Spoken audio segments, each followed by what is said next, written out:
দাঁড়া দাঁড়া, একটু ধীরে। একসাথে করতে গেলে তো ক্লান্ত হয়ে যাবি। প্রথমে ওর সাথে, তারপর আমার সাথে। চুল কেটে এসেছি বলে শান্তি লাগবে। খোলা আকাশের নিচে বেশি আনন্দ পাওয়া যায়। আগে যা কোনোদিন পাসনি, আজ সব পাবি। আমার নাম রনি। একটা কোম্পানিতে কাজ করি আর কর্মসূত্রে বাড়ির বাইরে থাকি। একা একটা বাড়ির ওপর তলাটা ভাড়া নিয়ে, বয়স 25। একটা প্রেম করতাম, কিন্তু সেটা কেটে গেছে। এই 1 মাস আগে যখন এই বাড়িতে ভাড়া এলাম, মনে খুশির ঝিলিক খেলে গেল। কারণ বাড়িতে শুধু দুজন মহিলা থাকেন, এক বৌদি আর এক কাকিমা। মানে যার বাড়ি সেই কাকুও আমার মতোই কর্মসূত্রে বাইরে থাকে। আর তার এক ভাইপো ছোট থেকেই এই বাড়িতেই থাকে। সে এখন মিলিটারিতে চাকরি করে, কাজেই ওই দুজনের স্ত্রী শুধু এই বাড়িতে থাকে। হ্যাঁ, সাথে অবশ্য একজন কাজের লোক থাকে, কিন্তু সে গ্রাম্য স্বভাবের। কাকিমাকে দেখে বয়স ওই 44 বা 45 বলে মনে হয়। গায়ের রং ফর্সা, একটু স্বাস্থ্যবান, যার ফলে একেবারে বাঙালি মাঝবয়সী মহিলাদের মতো দেখতে। বাড়িতে শাড়ি, ব্লাউজ আর পেটিকোট পরে থাকেন, বাঙালি মহিলাদের মতো। তার সবচেয়ে আকর্ষণীয় হচ্ছে চোখ দুটো। দেখতে এমনিতে সুন্দর আর মোটামুটির মাঝে, কিন্তু চোখ দুটোর জন্যেই রূপসী মনে হয়। নাকের নিচে একটা তিল আছে, সাথে একটা মিষ্টি হাসির এক্সপ্রেশন মুখে লেগেই আছে। এক কথায় দেখেই সব্বার মন জুড়িয়ে যায়। অন্যদিকে বৌদির বয়স 37। তার বয়স আমি জানি, কারণ একবার বৌদির আধার কার্ড জেরক্স করে এনে দিয়েছিলাম, তখন খেয়াল করেছি। তার নাম পরমা, শ্যাওলা গায়ের রং, খুব একটা স্বাস্থ্যবান নয়। রোজ রীতিমতো ব্যায়াম করে নিজেকে মেনটেন করেছেন। শ্যাওলা হলেও দেখতে বেশ মিষ্টি, মুখে সবসময় হাসি লেগেই আছে। যেদিন প্রথম এই বাড়িতে এসে উঠলাম, সেদিন বিকেলে বাড়ির সামনে এক সিগারেটের দোকানে দাঁড়িয়ে সিগারেট টানছি। দোকানদার জিজ্ঞেস করল, ওই বাড়ির ভাড়াটে নাকি? বললাম হ্যাঁ, আজই এলাম। শুনে হেসে উঠে বলল, দুজন মহিলা আছে ওই বাড়িতে। বুঝলাম বৌদি এর কাকিমার কথা বলছে। প্রথম দিনেই ওদের হাবভাব দেখে সন্দেহ হয়েছিল। কাজেই বেশ উৎসাহিত হয়ে জিজ্ঞেস করলাম, কেমন স্বভাবের তারা? দোকানদার বলল, পাড়ার এমন কোনো লোক নেই যার সাথে বন্ধুত্ব করেনি। পাড়ার কোনো মহিলাই ওদের সহ্য করতে পারে না, কারণ সবার স্ত্রী নাকি ওই দুজনের বিশাল ভক্ত। আর ওরা দুজনেও নাকি বেশ রসিক আর মিশুক স্বভাবের, গল্প করতে ভীষণ ভালোবাসে। কদিন যেতে না যেতেই বেশ বুঝলাম ব্যাপারটা। দুজনেই বেশ মিশুকে, আমার সাথে বেশ ভালো বন্ধুত্ব হয়ে উঠল। ফেসবুক আর হোয়াটসঅ্যাপে মজার মজার জোকস আর কথাবার্তা চলতে থাকলো। আস্তে আস্তে সব রকম কথাবার্তাই চলতে থাকলো। কাকিবার মুখে দেখলাম কিছু আটকায় না। একদিন আমার প্রেম জীবন নিয়ে কথা হতে হতে হঠাৎ কাকিমা জিজ্ঞেস করল, কিরে, তোর প্রেম জীবনে কোনো বিশেষ স্মৃতি আছে নাকি? কাকিমার মুখে এই কথা শুনে আমার যেমন একটু অস্বস্তি হলো। অদ্ভুত অনুভব করেছিলাম। নিজেকে সামলে নিয়ে বলেছিলাম, কি করব? শুনে কাকিমা মুখ বেঁকিয়ে বলেছিল, থাক, অত নেকা সাজতে হবে না, ভালোই জানো কি কথা বলছি। সাইড থেকে বৌদি হাসতে হাসতে বলেছিল, কাকি, তোমার মুখে না কিচ্ছু আটকায় না, বেচারা দেখো কি লজ্জা পেয়েছে।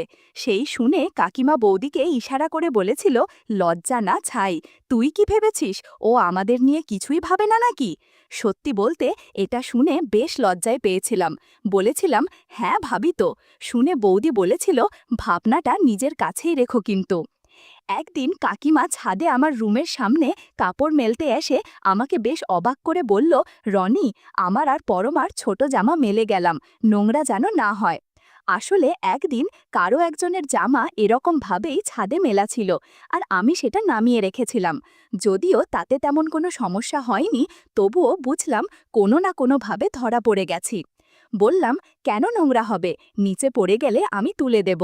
কাকিমা হেসে বলল, হ্যাঁ, তুলে এখানেই রেখো, অন্য কিছু করো না যেন। আমি বোকা বোকা ভাব করে বলেছিলাম, কি আবার করব? কাকিমা হেসে বলল, ওরে আমার খোকারে, সেদিন যে জামাটা তুই ধরেছিলি সেটা আমারই ছিল, ভেবেছিলি আমি বুঝবো না? কথাটা শুনে একটু লজ্জা পেলাম। যাই হোক, সেদিনই বুঝেছিলাম কাকির সাথে কাজ করতে হবে। আর ভাবছিলাম, যদি বৌদির সাথেও কাজ করা যায় তাহলে তো ভাগ্য বদলে যাবে। কিন্তু তেমন ভালো সুযোগ পাওয়া যাচ্ছিল না। দুজনেই বেশ বক্ষ আর চলাক প্রকৃতির। প্রায় রোজই আমরা সন্ধেবেলায় একসাথে গল্প করতাম। আমি চা টিফিন খেতাম কাকিমাদের ওখানেই। কাকিমা মাঝে মধ্যেই ডবল মিনিং কথা বলতো, আর বৌদি সেই শুনে হাসত। কিন্তু দুজনেই বেশ একটা দূরত্ব বজায় রাখে সবসময়। বুঝে উঠতে পারছিলাম না কিভাবে এগোনো যায়। আর এই ভাবনার মাঝেই একদিন ঘটে গেল সেই ঘটনা, অপ্রত্যাশিতভাবেই। এক ছুটির দিনের সন্ধ্যায় সিনেমা দেখছিলাম। ভেবেছিলাম সিনেমা দেখে একটু কাজ করব, তারপর চা খেতে বৌদিদের কাছে যাব। দরজাটা বোধহয় ঠিক করে লাগাইনি। আর যদিও কাকিমা বা বৌদি আমার রুমে খুব একটা আসতো না, কিন্তু সেদিনই তাদের আসতে হলো। আর তারা ঘরে ঢোকার সাথে সাথেই ঘটনা ঘটে গেল। হঠাৎ কাকিমার বৌদি ঢুকে পড়ল। আমরা তিনজনেই অবাক হয়ে গেলেও কাকিমা দেখলাম দ্রুত ব্যাপারটা সামলে নিল। বৌদিকে প্লাস্টিকের ব্যাগ হাতে দিয়ে বলল, যা এগুলোকে সাজিয়ে নিয়ে আয়, এই ব্যাটার যা হাল এর দ্বারা হবে না। এই বলে কাকিমা মুচকি হেসে বলল, যাও একটু ফ্রেশ হয়ে এসো। আমার একটু অস্বস্তি হচ্ছিল, আর ভাবিছিলাম আসার আর সময় পেল না। কাকিমা বলল, এগ রোল এনেছি। আমি কাকিমার ক্যাজুয়াল ভাব দেখে একটু অবাকই হলাম। এত বড় একটা ব্যাপার, এরপরেও ভাবটা এমন যেন কিছুই হয়নি। আমি উঠে বাথরুমে গিয়ে ফ্রেশ হতে হতে ভাবলাম আজ হয়তো একটা নতুন অধ্যায় শুরু হতে পারে। বাথরুম থেকে ফিরে দেখি বৌদি আর কাকিমা এগরোল খাচ্ছে। বন্ধুরা, এ সময় কিছু ঘটনা ঘটে যেগুলো সরাসরি বলা যাচ্ছে না।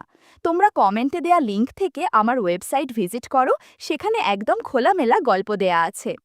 কাকিমা এবার উঠে বিছানা ছেড়ে বাথরুমের দিকে যেতে যেতে বলল, নে এবার তোরা কাজ কর, তোর বৌদির সমস্যা এখনো সমাধান হয়নি। আমি চললাম রান্না চাপাতে, রাতে খেয়ে দে, তারপর তোদের সাথে বোঝাপড়া আছে। কাকিমা চলে যেতেই বৌদির সমস্যার সমাধান করতে লাগলাম। বন্ধুরা, তোমরা নিশ্চয়ই বুঝতে পেরেছ কিসের কথা বলছি। দেখতে দেখতে 1.5 মাস কেটে গেছে। এর মধ্যে রোজই কাজ করতাম আমরা। বৌদির সাথে আমার সম্পর্কটা শুধু কাজের মধ্যে সীমাবদ্ধ নেই, বেশ একটা গভীর বন্ধুত্বে পরিণত হয়েছে।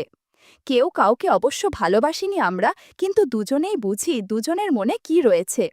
কাকিমাও আমাদের একা সময় কাটানোর জায়গা করে দেয়। মাঝে মধ্যেই শুধু আমি আর বৌদি একসাথে সময় কাটাই, সেখানে আবেগটাই বেশি থাকে। কিন্তু কাকিমার সাথে থাকলেই আবেগটা আর থাকে না, অন্য কিছুতে পরিণত হয়।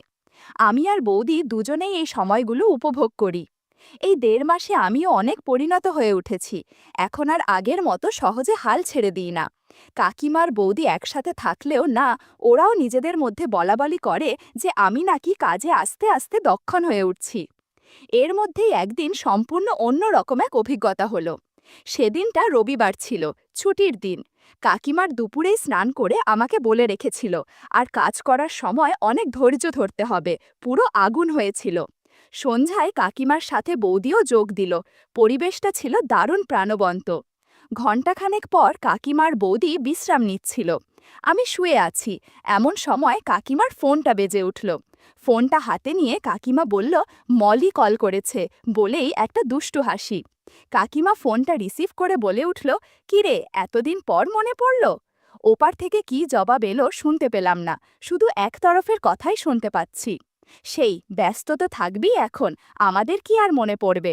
শোন, আমাদের বাড়িতে ইয়াং একটা ছেলে ভাড়াতে এসেছে, অনেক মিশিকার, বন্ধুসুলভ স্বভাবের।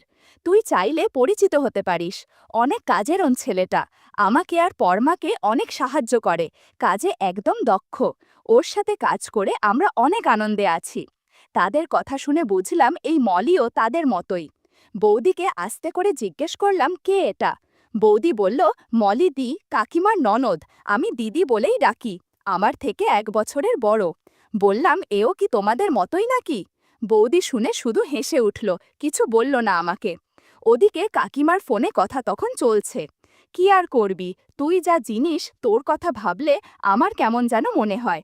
তোর অফিসের ছেলেগুলোর আর দোষ কোথায়? কাকিমা ফোনে আমার সম্বন্ধে অনেক কথা বলছিল। এসব বলাতে বেশ ভালোই লাগছিল। নতুন ভাড়াটে, হ্যাঁ ট্রেনিং দিচ্ছি, বলে হাসতে লাগলো। কাকিমাকে এত হাসতে দেখিনি এর আগে। বুঝলাম বৌদির থেকেও বৌদির ননদই কাকিমার বেশি কাছের বন্ধু। কাকিমা মলিদির কাছে আমার নামে অনেক প্রশংসা করেছে বলে মলিদি আমার সাথে সাথে সাথে ভিডিও কলে কথা বলতে চায়, আমার সাথে পরিচিত হতে চায়। যদি তার মনে মতো হয় তাহলে কাজও জুটতে পারে। একটু পর ভিডিও কল দেয়া হলো। মলিদি আমাকে দেখে অনেক খুশি হয়েছে। সেদিন কলে যা হয়েছিল তা আসলেই অনেক মজার ছিল। বন্ধুরা, ইউটিউবের কড়া নিয়মের কারণে এসব ঘটনা সরাসরি বলা যাচ্ছে না। তোমরা কমেন্টে দেয়া লিংক থেকে আমার ওয়েবসাইট ভিজিট করো, সেখানে একদম খোলামেলা গল্প দেয়া আছে। এরকম একটা বাড়িতে এসে আমার ভাগ্য বদলে গেছে। এরকম বাড়ি হাতছাড়া করতে আমি রাজি না। তাছাড়াও সময়টা ছিল দুর্গাপুজোর।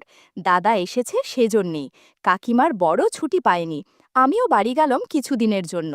একটা মাস কেটেও গেল দেখতে দেখতে। আমি 15 দিন আগেই, দাদারও ফেরার দিন চলে এলো। দাদার যাওয়ার ট্রেন ভোর 4টার সময়, বেরোবে 3টের দিকে। এই কদিনে দাদার সাথে 2-3বারই কথা হয়েছে। আমারই অবশ্য লজ্জা লাগছিল কথা বলতে, কেননা বৌদিকে অনেক কাজে সাহায্য করেছি। যাই হোক, আমার অত ভেবে কাজ নেই। আমার যা দরকার তা তো ভালো মতোই হচ্ছে। সেদিন রাতে আর ঘুমালাম না। জানি দাদা বেরোলেই আবার শুরু হবে। আমিও 1 মাস একঘেয়েমি জীবন যাপন করেছি। চাতক পাখির মতো অপেক্ষায় আছি আবার সবার সাথে হাসি আনন্দে সময় কাটানোর জন্য। শুয়ে শুয়ে কাইমা আর বৌদির কথা ভাবতে ভাবতে প্রায়ই ঘুমিয়েই পড়েছিলাম। এমন সময় একটা গাড়ির হর্ন আর গ্রিলের গেটের শব্দে ঘুম ভেঙে গেল। বুঝলাম দাদা বিদায় নিয়েছে। আস্তে করে উঠে ছাদে গেলাম। নভেম্বর মাস, হালকা ঠান্ডা পড়েছে, কুয়াশা হালকা হালকা। ছাদের আলোটা বন্ধ করে সিগারেট ধরালাম। আর একটা প্ল্যান মাথায় এলো। আর কাকিমার বৌদির সাথে এই খোলা আকাশের নিচে অনেক গল্প করব। কিছুদিন আগেই কালী পুজো গেছে। হালকা চাঁদের আলো ফুটতে শুরু করেছে অমাবস্যার পর। একটা মায়াবী আলো ভরে গিয়েছে ছাদটায়। এই আলোর নিচেই আজ গল্প করব। এইসব ভাবতে ভাবতেই শুনি পায়ের শব্দ। অনেক চেনা লাগছিল এই পায়ের শব্দ। বুঝলাম বৌদি আসছে, তবে একাই আসছে। আমি তাকিয়ে রইলাম ছাদের দরজার দিকে। একটু পর উঠে এলো বৌদি। আমি দরজা দিয়ে উঠে বাম দিকে কিছুটা এগিয়ে দাঁড়িয়ে। বৌদি ছাদের আলো বন্ধ দেখে একটু দাঁড়িয়ে গেল। চাঁদের আলো থাকলেও সেটা এমন নয় যে বৌদি আমাকে দরজার সামনে থেকে দেখতে পাবে। বৌদি এবার ছাদের আলোটা জ্বালাতে যেতেই আমি দৌড়ে চলে গেলাম বৌদির কাছে। আচমকা কাউকে এভাবে সামনে আসতে দেখে বৌদি ভয় পেয়ে চেঁচিয়ে উঠল। আমি বললাম, কি গো, ভয় পেয়ে গেলে নাকি? বৌদি বলে উঠল, খুব দুষ্টু, খুব খুব। দুষ্টুদের মতো আচরণ করলে মেরেই ফেলবো। এভাবে কেউ ভয় দেখায় নাকি? আমি বললাম, আমাকে মেরে ফেললে কে তোমার কাজে সাহায্য করবে? বৌদি লজ্জা পেল। হয়তো 1 মাস আমার কাছে আসেনি বলে একটু লজ্জা পাচ্ছে। হালকা চাঁদের আলোয় বৌদির মুখ এবার দেখা যাচ্ছে। এই মায়াবী আলোতে শ্যামলা মিষ্টি মুখ যেন আরও বেশি মায়াবী মনে হচ্ছে। বললাম, লজ্জা পেলে নাকি? বৌদি বলল, তো পাবো না, কী সব বলছো? বললাম, একটু পরে নিজেই তো বলবে এভাবে কাজ করো, ওভাবে কাজ করো, আর কাকিমা আসলে তো কথাই নেই। বৌদি বলল, কি করব বলো, তোমরাই তো আমার আপন মানুষ। আমার পরনে একটা টি-শার্ট আর বৌদি নাইটি পরেছে। রংটা ঠিক বোঝা যাচ্ছে না, তবে এটা যে আগে পরেনি সেটা বুঝতে পারছি। হয়তো দাদা কিনে দিয়েছে। বললাম, কাকিমা কই? বৌদি এবার একটু রাগ দেখালো। বলল, ও কাকিমাকে দিয়ে কি হবে, তাহলে ছাড়ো আমাকে, আমি গিয়ে ডেকে দিচ্ছি।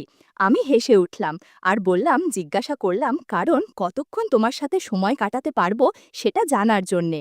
বৌদি হালকা হাসি দিয়ে বলল, কাকিমা ঘুমোচ্ছে। ভেবেছিলাম আমরা 3জন মিলে এই খোলা আকাশের নিচে অনেক গল্প করব। কিছু তার হলো না। বৌদি বলল, আমি তো আছি, আমার সাথে গল্প করো। এরপর আমি আর বৌদি সারা রাত চাঁদের আলোয় খোলা ছাদের নিচে অনেক গল্প করেছি।